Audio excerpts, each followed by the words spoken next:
Hello everyone, welcome to Wicked West Books. My name is Meg West, and today's video is a little, very little unhaul slash haul video. I unhauled my books a couple of weeks ago, and I did record what they were before I got rid of them. So first things first is that we are going to do that footage, and then I picked up a couple of new books after I got rid of those.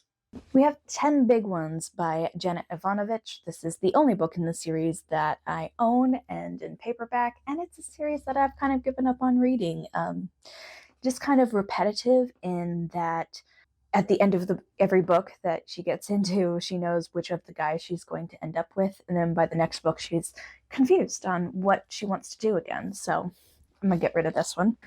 We have Children of Blood and Bone by Tommy Adeyemi. It's just kind of a series that I've given up on. There's been so much time since the books came out, and when the final book in this trilogy came out last year in June, I didn't have any interest in it anymore. So while I might get back into this trilogy, I don't need to own just the first individual book about it, so I will probably check them out from my library if and when I'm interested in these again. The Sun is Also a Star by Nicola Yoon. I really loved this book when it first came out, but contemporaries aren't really my genre. Of the genres that I'm still willing to read, it's at the very bottom of the list. And because of that, I'm going to just kind of get rid of this because I know I'm never going to read it again.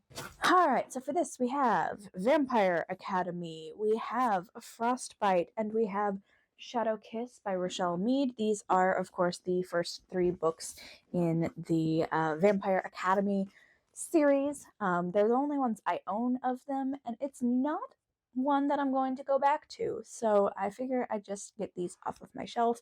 They also aren't signed, which is why I'm keeping some other vampire novels that I'm never going back to on my shelf.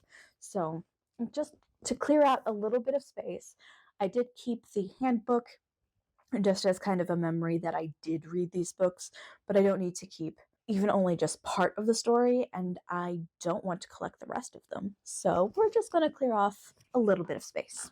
I don't remember if it was last year. I think it was. I unhauled like 50 books, and I think the Jackson Pierce books were in them. I am unhauling Sisters Red this time. It was the one I held onto because it was one of my favorites by them, and I liked it, but I'm not going to read it again. So even though it's an absolutely gorgeous book, it can go. So go to a home that would actually appreciate it. Goodbye, Sisters Red by Jackson Pierce. I am also disowning The Love Hypothesis by Ali Hazelwood. I liked this book okay. It was fine. I liked the Kylo Ren kind of shipping in general, so I didn't mind reading about it in this novel. However, again, contemporary, very low on my list. So we're going to give this to someone who would actually appreciate this book. And probably read it again. Goodbye to The Chemist by Stephenie Meyer. I did read this book. I liked it okay. It was not my favorite Stephenie Meyer novel. It wasn't my least favorite because that belongs strictly to book number 4, but it's apparently never going to keep going with the series, considering this one came out back in 2016. So it's been almost 10 years since this book came out. I doubt it's getting a sequel. There is no reason for me to hold on to a book that I didn't particularly enjoy. And this leaves me with 2 Stephenie Meyer books. And honestly, I could probably get rid of Twilight, but I'm not quite ready for that just yet. Just the first book, the one that has the gender bent edition attached to it. That's the only one from Twilight I have left. I will also be getting rid of Sword of Summer, Hammer of Thor, and The Ship of the Dead by Rick Riordan. As I discussed in my video a few weeks ago of authors that I'm not reading anymore, Rick Riordan is on this list, mostly just because of age gap, kind of, for me. So I don't see any real reason to hold on to these books, so away they go. So I only picked up 2 books to replace the ones that I got rid of, just trying to really make my bookshelves what I want them to be and not just what I've had. And so this year is a year of murder mystery kind of for me, and this book is absolutely adorable. It's so cute. This is Murder and Postscript by Mary Winters.